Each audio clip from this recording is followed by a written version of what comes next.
Welcome to my messy hotel room in Utah. I wanted to go ahead and give a quick little update. I'm away for work and hoping to actually be home early. I am waiting on some instructions from work, but it is what it is. So, with the car, obviously I can't be home and working on it right now, but I figured it might be a good idea to go ahead and give some updates on ideas for the final phase, which we're a long ways away from, but kind of the backstory behind the plan with that phase and what we're looking at with some of the engine work right now and so on. So, with the engine work right now, it's at the machine shop, and with the guy that's doing the machine work, he still hasn't finished moving his machine shop where he's at. So he doesn't have power to start any of the work or anything like that. But he checked out some of the dimensions and suggested that we go ahead and re-sleeve the block for it to be usable and for it to be serviceable long term, which I'm perfectly okay with that. I was actually planning on the DZ302 block to need that anyway. So that lets me know, okay, well, I'm going to need to order a new set of pistons. I still am waiting to hear back if he thinks the rods are still going to be great. With the weight of the rods, I was actually really surprised because the Childs Alberts rods were 495 grams each, and the factory rods were trimmed up, deburred, and those were about 505 grams each. Whenever I go online and I actually search for lightweight connecting rods for a small block Chevy with a 6-inch, they're all around the 550 gram mark. So these are actually already fairly lightweight, which should make the engine spin a lot easier. So if either of them are good use, then cool. I've already got that taken care of. The crank still looks like it's in great shape, so we're good there. So good news on that stuff. Very happy about that. The end design for the car is very much inspired by like the Ruffian Galaxy, Deucehold Designs, who I found on Instagram as well. And there's one other shop that I see do really cool time attack type stuff with muscle cars. But I'd be lying if I didn't say that the Big Red Camaro is actually influence on some of the design ideas we have long term. Maybe one day I'll be able to get together with an artist to maybe kind of put it together and sketch it out.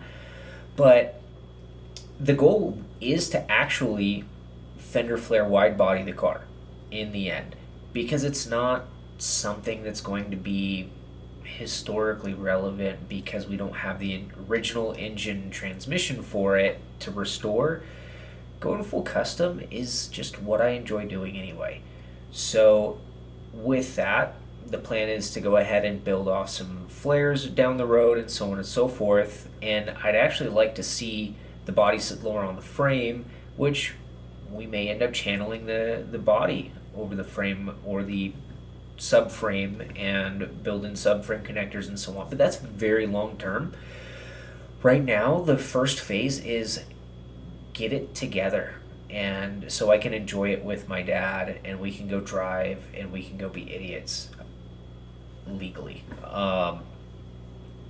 And also, too, we've already got the upper and lower control arms for the front end. I am talking with Church Boys Racing to order their rack and pinion kit, which comes with a sway bar assembly as well, which is cool. The rear end, we're not going to worry about treating so much at this point because we just want the front end to be rebuilt because it needed to be rebuilt anyway. The rear end isn't such a stress. So we get that done, and then we can actually just move on with making sure the car runs really well, that a lot of the mechanical pieces in regards to the steering, in regards to the transmission, in regards to those, work great. We haven't sourced a transmission yet, and I've reached out to a couple guys on Facebook Marketplace. I almost picked up a T5, but the guy was super unresponsive and frustrating, and when I landed from my last work set, I told him, I'm going to land, I'm going to be ready to be able to come out and get it. Just let me know where to go. And he never told me where to go. And then he messaged me that night and he's like, hey, come on over. Still not telling me where I should go. So I just stopped responding to that guy. So still in a search for that. One of the fun things I did find, because the Goal is a very road race Trans Am inspired build, is an original SY1, which was the Smokey Unique designed intake manifold that Edelbrock made a long time ago.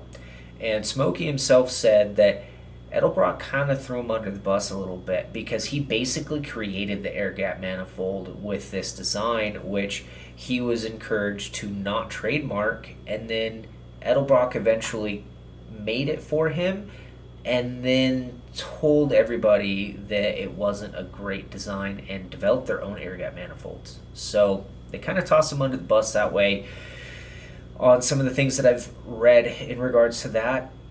But unfortunately, that's business. Like, you have to be really, unfortunately, stingy and aggressive when it comes to dealing business with some people.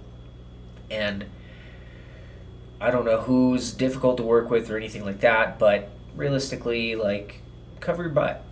And that's all that kind of comes down to. The goal is to find a 5-speed potentially, but honestly, I would really not be upset with tossing a good Muncie 4-speed in it and just gear the rear end to where it's respectable to drive, because we would hope that getting it on track down the road, it would be tolerable to be able to hit some higher speeds with what we may be able to get out of that 302. It's just a fun project to see what we can get out of it, not a absolute series monster. So not aiming to do an absolute full frame and nothing like that while my dad's still around.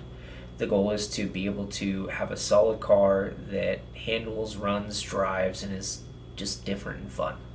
So that covers a lot of those bases. Now, the long-term project with the car, eventually it will be retorn down, it will be refinished, the quarter panels replaced, all of the bodywork done, and so on and so forth, as the end goal with my dad that he kind of agreed to was relative to actually honor his dad. His dad was a pilot during the Cold War, Vietnam, Korean Wars as well. He had the first bomber plane that was retired from duty for actually completing 28 successful bombing runs. He did reconnaissance missions for the Strategic Air Command. He did all kinds of wild stuff that, like, basically he's a big deal in the Air Force, especially Army Air Force history.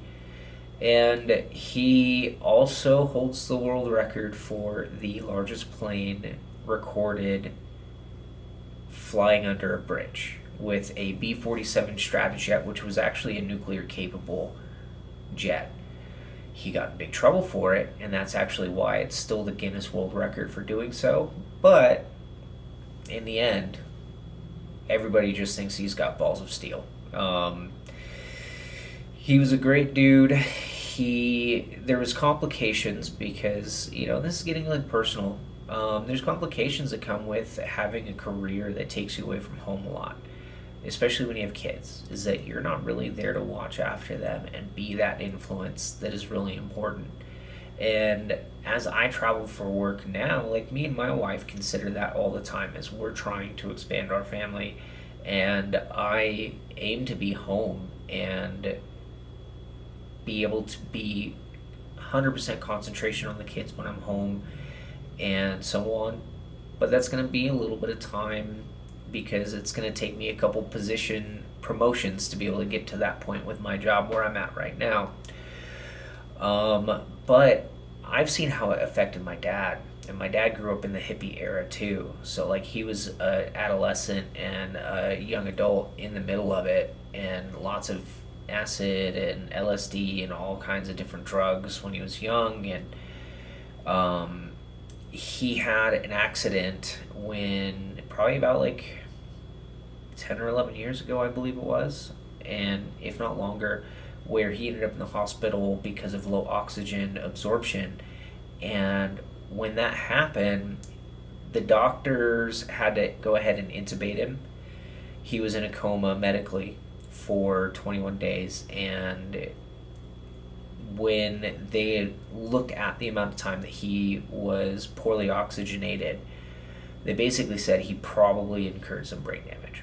I am actually power of attorney for my dad, so I make sure that he has security in his finances, and luckily I did a good job and I got a great financial advisor for him and so on, and which allows him a little bit of freedom to put some investment into this project.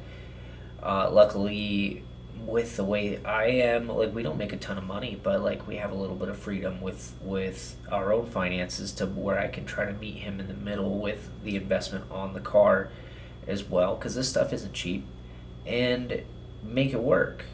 But with doing that, like I also have the responsibility of being an accountability partner for him, and sometimes it can be very stressful. Unfortunately, he's still not still. Unfortunately, his common sense is not really there, and he seems to have really the maturity level, and I mean this from like a psychological, emotional capacity of a middle schooler. My wife has spent some time with him and has observed him. She has her degree in psychology and whatnot, and she sees it, and she understands the challenge as well. And I love my dad, and I will aim to be a good son to him, not just a friend. And that's not always the easiest thing when I also basically have to be his like finance guy too. And I mean, he got gift card scammed recently, and we caught him kind of lying about some stuff financially and so on. And so when you have like these breaks of trust, it can be really difficult, and it hurts the momentum, it hurts the motivation, and I want to make sure things keep moving with the car, but I also don't want to be an enabler in the process. And so that's where some of these things get tricky, and I'm just kind of venting right now, but realistically, like people take on these projects, and there's so much more to life than just working on this one thing that affect working on this one thing. And unfortunately, this is kind of one of those problems. Now, hopefully, I'll be home in the next week, and I've got a bunch of parts to do, I've got a bunch of work to do, and I plan on hopefully having him over for a couple days to have him do so. But there are always challenges for inviting him because he's just not aware. He does his common sense is lacking. He leaves himself vulnerable to identity theft and fraud and things like that, which I try to do my best to uh, keep a tight net in regards to not allowing these things to have any direct impact besides what is available in his bank account, because I have basically firewalls up on that stuff, and try to help him realize that he needs to be more diligent about proper vetting and the things that he does online and things like that, because he's gotten himself in trouble a couple of times, unfortunately. This isn't the first case, and maybe in the future I'll get into the one of the other times. But I love my dad, and I don't want to sit here and disparage him. But I also don't want to be dishonest about what this looks like. So with that, like the color palette and everything like that will be a lot of fun. I think that will be executed well, and we'll see how things progress and turn out over these next few months. But thank you guys for tuning in, and thank you guys for being encouragement and whatnot. I'm not here to get YouTube famous or anything like that. I'm just here to document a process. So maybe one day my kids can see who their grandpa was and see the honest truth about what challenges can come from relationships and how It's so important to be honest and upfront and fight the challenges and the battles when you first notice them, not when they become a big dragon under a rug, and that there will be things that we are challenged with in those relationships throughout our life. And so, yeah, I don't know. Some of it may not make sense to some of you, but that's just kind of the goal, I guess. But, anyways, hopefully I'll have some videos to put up soon of working on the car, and we'll go from there. But, peace out.